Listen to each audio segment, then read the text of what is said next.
I don't know what there isn't to be excited about. Are we perfect? Absolutely not. Do we have holes to fill? Of course.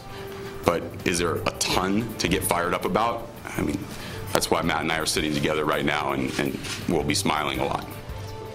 Now it's 6. Say hello to the new skipper. The Phillies introduced their new manager, and he says he has big plans for the Fighters.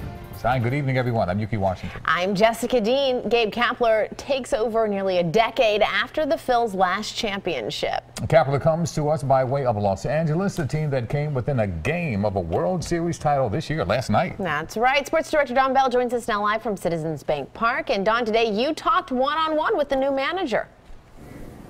Yeah, I did. It was an exciting day here at Citizens Bank Park for the Phillies, the organization, the players, everybody involved. They're looking to open up a new chapter here in their history. Gabe Kapler, as you saw, introduced to the media for the very first time. He won a World Series with the Boston Red Sox back in 2004, and they hope that he can help them get back to the championship here in South Philadelphia. Now, I did have an opportunity to go one-on-one, and Gabe happens to be a former colleague of mine and also a pretty decent friend.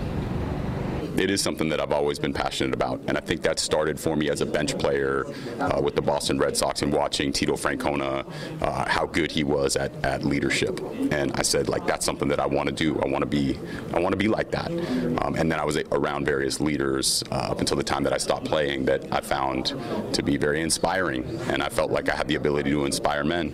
And so certainly, yes, it's something that I've always wanted to do. Now, I've known you to be a very progressive thinker, a very forward-thinking kind of guy. How do you marry the two in terms of a traditional approach and progressive? I think with a great degree of sensitivity, right? So I have a reverence for the tradition of baseball. I believe strongly that there's so many valuable experiences that can shape our own. So then marrying that with this really hard, cold, factual evidence and blending those things together to help us make most informed decisions is probably where I'll spend most of my time, trying to create a well-rounded view to make sharp decisions for our team. So how will the Phillies play? Are they going to be a team that goes for the long ball? Will they play small ball?